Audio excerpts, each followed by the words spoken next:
अस्सलाम वालेकुम दोस्तों, कैसे हो? उम्मीद करता हूँ सब खैरियत से होंगे।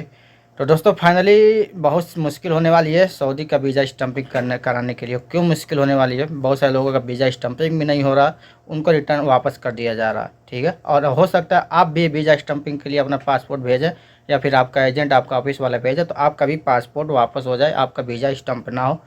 क्यों नहीं होगा और होगा भी तो कैसे होगा, क्या कारण होगा, किस तरह से आप कराएंगे, सारा कुछ आपको इस वीडियो में बताने वाला हूँ। तो वीडियो को लास्ट तक जरूर देखिएगा और वीडियो पसंद आए तो लाइक शेयर और सब्सक्राइब जरूर कीजिएगा। फिर शुरू करने से पहले सर, जैसा कि आप लोगों को पता है कि मैं सबसे पहले कुछ कमेंट का जवाब देता हूँ, जो जो चुनिंदे कमेंट होते हैं उसको लेता हूँ मैं। तो आजकल मेरा सबसे पहला कमेंट आया हुआ है मोहम्मद खालिद की तरफ से। बोल रहे हैं भाई, सऊदी अरब की किसी भी कंपनी में रेंट के वीज़ा पर जाना सही है या नहीं? तो भाई रेंट के वीज़ा पर नहीं जाना चाहिए, इसमें आपको परेशानी भी हो सकती है, दिक्कत भी हो सकती है। और ख़ास करके तो सप्लाई वाले कंपनी में भी आप जाने की, अगर आपको पता कि आप सप्लाई वाली कंपनी में जा रहे हैं तो आप उस कंपनी में भी ना जाएं, क्योंकि सप्लाई वाली कंपनी अक्सर धोखा देती है, आपको बैठा के रखती है, तनख्वाह में नहीं देती है। और रेंट में भी जाएंगे तो आपका भी वही हाल होगा जो सप्लाई कंपनी वालों का होता है। ठीक है भाई, तो कहीं भी जाइए वर्क वीज़ा परमानेंटी वाले पे जाइए। ठीक है, जिनके साथ कॉन्ट्रैक्ट हुआ उनके साथ में जाइए, किसी अरे गहरे के साथ में मत जाइए। फिर दूसरा कमेंट आया हुआ है मोहम्मद खुर्शीद का, बोलता अस्सलाम वालेकुम भाई। वालेकुम सलाम भाई, मेरा वीज़ा स्टम्प हो गया और 30 जनवरी को टिकट भी था और 29 जनवरी को सऊदी कपिल ने बोला मत आओ, मेरे पास काम नहीं है। भाई अब मैं क्या करूं? और अब 3 महीने से पहले सऊदी जा सकता हूं कि नहीं दूसरे वीज़ा पर? भाई प्लीज़ रिप्लाई। भाई आप 3 महीने के बाद क्या 1 महीने के बाद भी जा सकते हैं, लेकिन उसके लिए आपको चाहिए कि आपको वीज़ा कैंसिल करवाना पड़ेगा। ठीक है, क्योंकि आप 30 जनवरी को गए नहीं। अगर 30 जनवरी से पहले हमसे संपर्क किए होते तो फिर मैं आपको बताता क्या तरीका है। ठीक है ना, कैसे क्या करना होगा, वो बहुत बेहतर होता और मैं बताऊँगा भी। लेकिन अगर आपने वीज़ा कैंसिल करवा लिया, वीज़ा कैंसिल करवाने के बाद दोबारा वीज़ा स्टम्प करवाएंगे, करवा के दोबारा किसी नए वीज़े पे जा सकते हैं, लेकिन बगैर वीज़ा कैंसिल कराए नहीं जा सकते। वीज़ा कैंसिल हो सकता है आपके 10 दिन में हो जाए, 15 दिन में हो जाए, फिर तुरंत वीज़ा स्टम्प करवा के जा सकते हैं, ऐसी कोई बात नहीं। 3 महीने की कोई बंदिश नहीं है उसमें। लेकिन आपने गलती ये की कि आपको फ्लाइट कर लेनी चाहिए थी।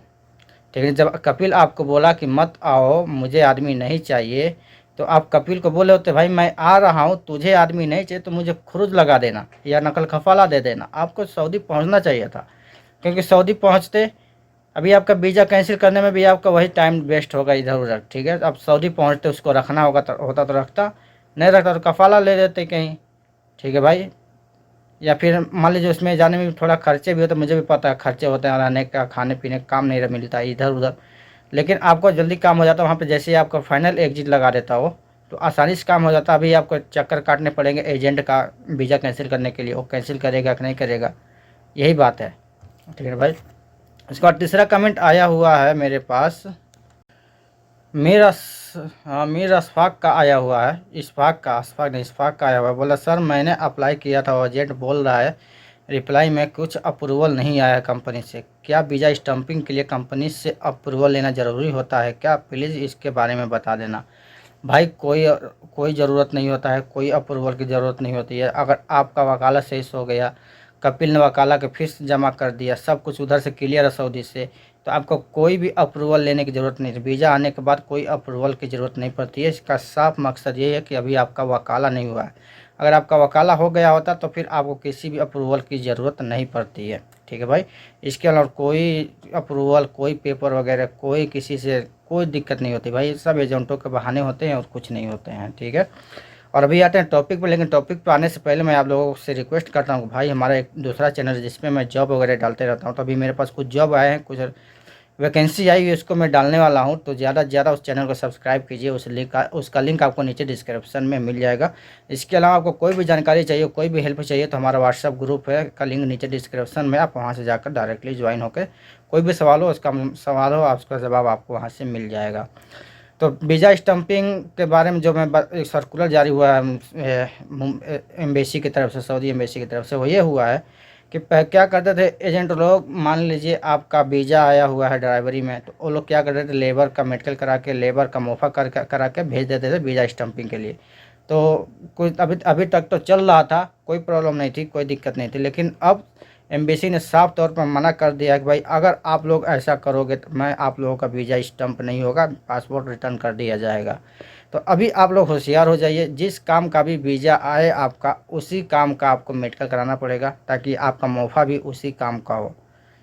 ठीक है, और फिर जाकर आप वीज़ा स्टम्पिंग कराने के लिए भेजेंगे, तब जाकर आपका वीज़ा स्टम्पिंग आसानी से हो जाएगा, कोई दिक्कत नहीं होगा, कोई प्रॉब्लम नहीं होगा। लेकिन अगर पहले जैसे ही बहुत सारे लोग एजेंट ऐसा करते थे, मेडिकल पहले करा लिए, वीज़ा आया नहीं, मेडिकल पहले करा लिए, अब जब मेडिकल पहले करा लिए किसी और काम करेंगे, जब वीज़ा आया तो किसी और काम करो। जाहिर सी बात है भाई, वीज़ा में फ़र्क आ जाएगा, तुरंत आ जाएगा फ़र्क। वीज़ा किसी और काम का आया, मेडिकल आपने किसी और काम का करा दिया, और मुनाफा भी आपका किसी और काम का हो गया। तो अभी ये सब कुछ सिस्टम ख़त्म है भाई। अभी जो भी वीज़ा आएगा उसी के हिसाब से आपको मेडिकल कराना होगा, उसी हिसाब से मुनाफा होगा, फिर वही इसी हिसाब से मुनाफा सब कुछ मैच होगा एक साथ, तब जाके वीज़ा स्टम्पिंग होगा, वरना आपका वीज़ा स्टम्पिंग नहीं करेगा एम्बेसी। साफ तौर पर सर्कुलर में बोल दिया गया है, तो आप लोग इस बात का ध्यान दें। इसलिए मैं बार बार बोलता हूँ, जब तक आपका वीज़ा नहीं आ जाए तब तक आप लोग मेडिकल ना कराने जाएं, क्योंकि ये बहुत दिक्कत वाली बात होती है भाई। क्योंकि आप मेडिकल पहले करा लेंगे, वीज़ा बाद में आएगा भी कि नहीं आएगा, फिर वो भी परेशानी। बार बार एक ही सवाल, भाई वीज़ा मेरा कब आएगा, हम तो भाई कैसे बता सकता है कोई कि वीज़ा कब आएगा कब नहीं। तो आप लोग खासकर इस बात का ध्यान जरूर दें, नहीं तो हो सकता है आगे चल कर आपको ज़्यादा परेशानी हो जाए। ठीक है ना भाई। तो अभी आप लोग जो भी काम कराएं, रियल तरीके से कराएं, सही तरीके से कराएं। एजेंट बोले मेडिकल कराने के लिए, सब मना कर दीजिए भाई, मैं नहीं कराने वाला हूँ। ठीक है, मैं कराने वाला नहीं। जब वीज़ा की कॉपी आप मुझे बता दोगे वीज़ा आ गया है, तब मैं मेडिकल कराऊंगा, ना वरना नहीं कराऊंगा। तो उम्मीद करता हूँ वीडियो जरूर पसंद आया होगा, पसंद आया तो लाइक शेयर जरूर कीजिएगा। फिलहाल के लिए बस इतना ही, मिलते हैं नेक्स्ट वीडियो में, तब तक के लिए दुआ में याद रखें। अल्लाह हाफिज़।